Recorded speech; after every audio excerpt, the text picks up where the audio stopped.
आप देख रहे हैं मेरा चैनल चंद्राजान गुरु विद चंद्र प्रकाश शुक्ला। आइए 10th क्लास में ये मैं नया टॉपिक आपके लिए, कल मैंने आपको रेजिस्टेंस पढ़ा दिया था। आज मैं आपको प्रतिरोधों का संयोजन यानी कॉम्बिनेशन ऑफ रेजिस्टेंस, कई सारे रेजिस्टेंस यानी प्रतिरोधों को अगर जोड़ा जाए तो यहाँ दो तरीके से जोड़ा जा सकता है, एक श्रेणी और एक समांतर।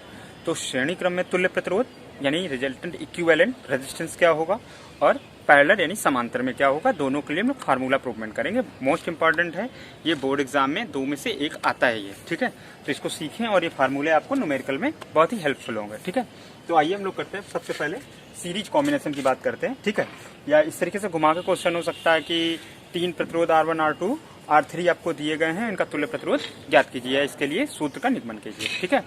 तो इंग्लिश में इसी तरीके से आपका क्वेश्चन हो सकता है कि find the equivalent resistance of 3 resistance R1 R2 R3 which combine in the series, ठीक है। तो अलग अलग ढंग से आपका क्वेश्चन हो सकता है, मेन हमारा आंसर एक ही होगा। तो आइए शुरू करते हैं। सबसे पहले आपको लेफ्ट साइड में, राइट साइड में फिगर बनाना होगा, ठीक है। तो आवाज़ तो साफ आ रही होगी। तो फिगर में क्या होगा, सबसे पहले लिख करते हैं हम लोग। देखिए थोड़ी सी थ्योरी आपको स्टार्टिंग में लिखनी होगी, जो हम थ्योरी यहाँ पर काम करेंगे वही आपको यहाँ लिखना होगा। देखिए लेट फर्स्ट पहले 3 प्रतिरोध लिए और उन तीनों प्रतिरोधों को हमने जोड़ लिया, ठीक है। तीनों प्रतिरोधों को जोड़ दिया। इसके बाद आपको एक कुंजी लगानी होगी। तो मैं आपको हमेशा सजेशन दूंगा, हो सकता है किसी बुक में नेगेटिव की तरफ जुड़ी हो, लेकिन मैं आपको हमेशा सजेशन दूंगा कि आप पॉजिटिव वाले टर्मिनल की तरफ ही हमेशा की जोड़ें, ठीक है। और ये आपका कनेक्ट हो गया। ये आपका रेजिस्टेंस R1 R2 R3। आप नेमिंग देना चाहें तो दे सकते हैं, point A, point B, point C, point D, ठीक है। अगर पर्टिकुलरली हमें जब किसी रेजिस्टेंस की बात करनी होती है तो हमें पॉइंट देने की जरूरत पड़ती है। अब हम लोग आगे चर्चा करते हैं कि हम लोग कैसे करेंगे। तो पहले आपको थ्योरी में स्टार्टिंग में क्या लिखना होगा कि let the 3 resistance R1 R2 R3 combine या कनेक्टेड इन द सीरीज, ठीक है। 3 प्रतिरोध हैं R1 R2 R3 जो कि एक श्रेणी क्रम में V वोल्ट की बैटरी से, ठीक है। कितने वोल्ट है, V वोल्ट की बैटरी से अटैच्ड है। तो और इसका तुल्य प्रतिरोध R है, कैपिटल R है, ठीक है। और V विभव के कारण इसमें I धारा प्रवाहित है, ठीक है। ये आपको लिखना होगा। इसके बाद, ठीक है, इंग्लिश में इसको कैसे बोलेंगे, late 3 resistance R1 R2 and R3 connected in series and applied the voltage V across end, so flow the current I, or the equivalent resistance of the 3 resistance given 3 resistance या R1 R2 R3 is capital R, ठीक, इतना हो गया। इसके बाद according to Ohm's law, इतनी आपको theory लिखनी होगी। उसके बाद फिर हम आ जाएंगे सीधे अकॉर्डिंग टू ओम्स लॉ, किसके, यानी ओम के नियम के अनुसार, ओम के नियम के अनुसार, नियम के अनुसार। तो ओम का नियम क्या कहता है कि पूरे अगर सर्किट की हम बात करेंगे तो V/I इक्वल R, यानी V इक्वल टू IR, ठीक है। ये क्वेश्चन फर्स्ट हो गया। इसी प्रकार जो ये आपकी पूरी वोल्टेज बैटरी की ताकत है वो आपके 3 प्रतिरोध में ही खत्म हो रही है, ठीक है। यानी वोल्टेज ड्रॉप जो हो रहा है, ठीक है, हम लोग हिंदी में विभव पतन बोलते हैं, इंग्लिश में वोल्टेज ड्रॉप बोलते हैं, वोल्टेज ड्रॉप। तो वोल्टेज ड्रॉप आपका इन 3 जगह तो हो रहा है। तो हम ये बोल सकते हैं प्रतिरोध R1 R2 एंड R3 में विभव पतन, ठीक है। वो भी ओम के नियम से ही निकालना है। ओम के नियम के अनुसार प्रतिरोधों R1 R2 R3 में विभव पतन, potential drop in resistance R1 R2 and R3 according to Ohm's law, ठीक है। तो क्या हो जाएगा, जब आपका पहले वाले में निकालेंगे तो करंट तो सेम होती है सीरीज में, ये बात ध्यान रखिएगा, बहुत काम आएगी। सीरीज यानी श्रेणी क्रम में धारा, विद्युत धारा का मान एक समान होता है, ठीक है।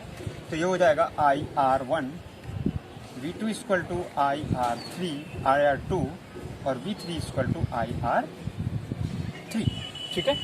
अब हम जानते हैं ये इक्वेशन आप बना सकते हैं 2, 3 एंड 4, ठीक है, 1 2 3 4। इसके बाद हम जानते हैं, वी नो दैट, हम जानते हैं, क्या जानते हैं हम लोग भाई? हम लोग ये जानते हैं कि टोटल वोल्टेज ही आपका 3 जगह पे ड्रॉप हुआ है। तो V इक्वल टू कितना हो जाएगा? V equal to V1 plus V2 plus V3। अब क्या करेंगे? समीकरण 1 2 3 4 से मान रखने पर सभी के हम लोग क्या कर देंगे? मान रख देंगे। समीकरण आपको दिख रहा होगा नीचे, समीकरण 1 2 3 और 4 से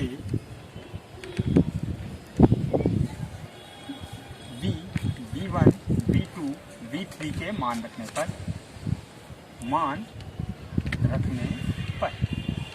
तो जब मान रख देंगे तो क्या बन जाएगा? ये IR equal IR1 plus IR2 plus IR3, ठीक। तो क्या हो जाएगा इसमें? अब आप ध्यान से देखिए, I आपका कॉमन मिल जाएगा तो आपके पास लाइन क्या बन जाएगी? IR इक्वल,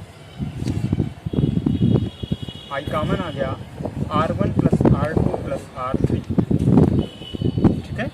तो I से I आपका कट जाएगा तो R इक्वल टू आपके पास हो जाएगा R1 plus R2 plus R3। ये आपका श्रेणी क्रम के लिए सूत्र बन गया कि कितने भी प्रतिरोध आपके जुड़े हों तो उनका जो इक्विवेलेंट यानी तुल्य प्रतिरोध होगा वो सीधे सीधे उनका सम करने पे यानी जोड़ने से आपको प्राप्त हो जाएगा, ठीक है। इसके बाद हम लोग आगे करते हैं क्या, अगर इसी में छोटा सा क्वेश्चन ऑप्शनल में बहुत सारा आता है, आपको कई बार पूछा जाता है कि अगर n प्रतिरोध जुड़े हों, n नंबर जैसे 1 है 2 है 3 है, इसी टाइप से n रेजिस्टेंस यानी प्रतिरोध जुड़े हुए हैं और उनकी सभी की न्यूमेरिकल वैल्यू एक जैसी है, सभी की न्यूमेरिकल वैल्यू कैसी है? एक जैसी है। तो देखिए क्या होगा कि आप इसको मैं एक बार बना के आपको बता दे रहा हूँ, मैं डायरेक्ट भी बता सकता हूँ। R equal to R plus R इस तरीके से सेम रेजिस्टेंस है, कहाँ तक है? n number. तो आप खुद सोचिए, अगर 2 होंगे तो 2R होगा, 3 को ऐड करेंगे तो 3R होगा, 4 होंगे तो 4R होगा। तो इस तरीके से अगर nR तक होंगे तो उनका टोटल सम कितना हो जाएगा? nR। तो अगर n इक्वल रेजिस्टेंस जुड़े हुए हैं तो उनका इक्विवेलेंट यानी तुल्य प्रतिरोध कितना होगा? nR। ये डायरेक्ट आपको फार्मूला याद रखना है। समझ में आ गई बात? तो वीडियो ज़्यादा बड़ा ना हो इसलिए मैं आपको फिर से एक बार समझा देता हूँ, ठीक है, रिवीजन कर देता हूँ। फिर उसके बाद आपको मैं सीरीज नेक्स्ट वीडियो पर बताऊँ। हाँ, सीरीज बता दिया, आपको पैरेलल वाला नेक्स्ट वीडियो पर बताऊँगा।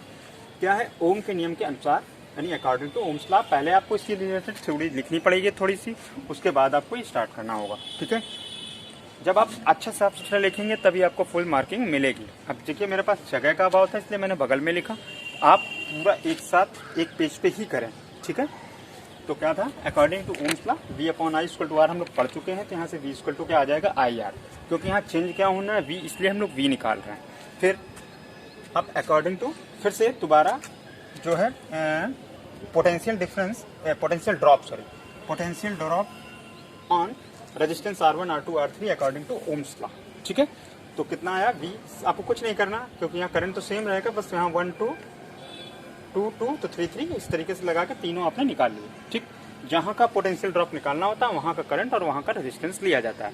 इसके बाद हम जानते हैं कि टोटल पोटेंशियल डिफरेंस जो होगा वो तीनों ड्रॉप्स के एडिशन के यानी सम के जोड़ के इक्वल होगा, तो उनको जोड़ लिया। उसके बाद इन तीनों चारों समीकरण से हमने वैल्यू उठा के रख दी, IR, IR1, IR2 और IR3। I कॉमन ले लिया तो आपको R1 plus R2 plus R3 हो गया। I से I कट जाएगा तो R equal to R1 plus R2 plus R3, ठीक। तो इस तरीके से आपके सम का फार्मूला मतलब सीरीज या कॉम्बिनेशन में इक्विवेलेंट यानी तुल्य प्रतिरोध के निकालने का आपका फार्मूला बन गया, ठीक है। अगर n रेजिस्टेंस यानी प्रतिरोध एक समान n प्रतिरोध जुड़े हुए हैं तो उसके लिए आपका फार्मूला हो गया R इक्वल टू n, ठीक है। इतना ही रखते हैं इस वीडियो में, नहीं तो वीडियो बहुत बड़ा हो जाएगा। इस वीडियो को 2 से 4 बार आप देखिए, सीखिए, आप अपनी कॉपी पे अभ्यास कीजिए इसका।